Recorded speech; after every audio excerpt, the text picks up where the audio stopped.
And joining us now for the first time on the Washington Journal, it's Utah Republican Congresswoman Celeste Maloy. She serves on the Appropriations and Natural Resources Committees in the House. And Congresswoman, can you just start with your sense of where the reconciliation bill stands right now? Do you think the House is on track to have that one big, beautiful bill, as it's been described, passed in the House by next week?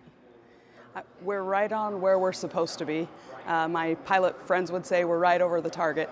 We had the budget bill, or the budget resolution that we passed. It told 11 committees to go do their job and find savings, find revenue, and all 11 of those committees have passed their part out of committee through markups.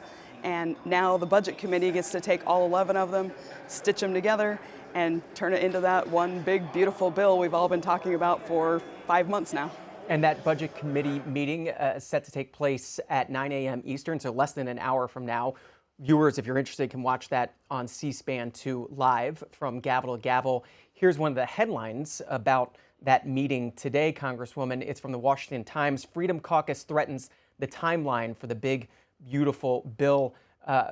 And it asks, Republicans wrestle with unity on spending cuts. There were a lot of meetings yesterday that included Speaker Johnson and his leadership team. Were you involved in any of those? And do you think these questions about unity are overblown or on track? I wasn't involved in any of the small group meetings. We had a 2-hour meeting with the whole Republican conference yesterday where we met with the committee chairs for the 11 committees.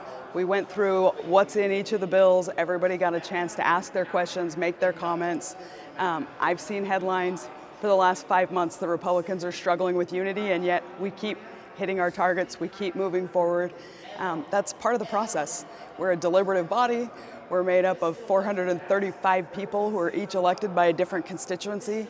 Everybody here has different priorities, but in the end, we tend to get it done when we need to get it done, and I think we're going to do that again this time. What are your priorities for this bill? What must this bill include to get your vote? I'm trying to avoid drawing any hard lines that I don't want to walk back. Right now, I am pretty comfortable with what the bill does include. It has tax cuts, it secures the border, it has spending reductions moving forward and revenue generators moving forward, and those are the things that are important to my constituents in Utah. They want to see that we're acting like a serious government, that we want to make sure that the United States of America is solvent moving forward and that we don't just blindly head toward a fiscal cliff. So I think this is a good step in the right direction. I think passing this is going to give the markets and the people at home some certainty that we're taking this seriously, that they can move forward with confidence, that they can invest, go to work, make long-term plans. So those are my priorities. How much are you thinking about your colleagues in the Senate and whether they'll be able to take whatever gets passed in the House and pass it in the Senate? I don't have the bandwidth to worry about the Senate right now. We've got a lot of work to do in the House. We're talking to each other.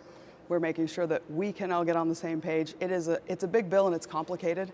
And so I think a lot of people are reading a lot into every little negotiation we have, but I'll let the Senate do their negotiations. I haven't followed who's where on each of these issues. Congresswoman Celeste Maloy with us until the bottom of the hour at 8:30 Eastern. Go ahead and get your calls in. Phone lines as usual, Democrats, Republicans, and Independents. We'll put those numbers on the screen for you. Congresswoman, we noted that this is your first time on the Washington Journal. For viewers who don't know you, what did you do before this job and why did you want this job? I was a staffer before this job, and I wanted this job because I found out my boss, the congressman I was working for, was resigning. He went home to take care of his wife when she was having health problems. And I really cared about the things that were happening in Utah's 2nd Congressional District. I wanted to see this district be represented by somebody who understood those issues, understood how to get them solved, and was willing to keep moving forward on a lot of the priorities that I'd been working on. And I realized that I could hope that somebody ran who cared about those things, or I could run knowing I cared about those things. So here I am. And before that, my background is in natural resources, agriculture, law. What should viewers know about the 2nd District of Utah? It's the most beautiful district in the country. I have the Bonneville Salt Flats where the land speed records are set. I have Zion National Park, Bryce Canyon National Park, Capitol Reef National Park, and a whole lot of beautiful places in between. You mentioned national parks. Something like 2/3 of all the land in Utah is federally owned, and it's not all national parks. So can you explain why that is? It's an anomaly of history. As the United States was settled, there was always public land. There was public land in the original 13 colonies. But what happened in most of the United States is as people moved into those lands and settled them, they became private land. As you got into the West, especially the arid West, and Utah's the second driest state, it took more land to be able to make a living. And the laws always caught up with the practice eventually, and the parcel that you could turn into private property got bigger as people went west. But by the time the arid states were being settled, those parcels sounded big to people back east, and the law didn't catch up with the practice, and we kind of got caught in this limbo where people learned how to make a living on arid lands in the West, but they never got the chance to privatize them like happened in the Midwest, where the Homestead Acts and land rushes settled a lot of that land. So earlier this month, I know you were part of an effort in the Natural Resources Committee to pass a provision to sell thousands of acres of federal land to make it private. Explain what that bill would do and what you're doing here. Yeah, so it's not actually a bill, it's an amendment to the Natural Resources Committee's part of the reconciliation bill. So it's just one little piece of the big, beautiful bill, but they're in my district, the parcels in Utah, and they're small, targeted parcels that aren't actually becoming private. They're being sold to local governments that need them for infrastructure. So a lot of trails, roads, water infrastructure. I already mentioned that Utah's the second driest state, especially down in the southwest corner where this land is. It's really hot and dry, and part of it is for the water reuse plan that area has, because we don't have more water, but we have more people moving in all the time. So the water district, the county, the cities have been innovative. They've come up with this water reuse plan, but it takes room to build the infrastructure.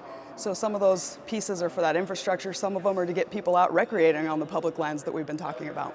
So this is something the state and local governments are asking for. How long have they been asking for this? Worked with Washington County for several weeks on identifying which parcels should be in. And that provision did make it into the natural resources bill, and you will be a part of what's finally going to be voted on next week, you believe? It's in the natural resources bill that came out of the committee. I don't know what's going to happen in the markup today, in budget, or in the manager's amendment, but right now it's in the natural resources committee bill.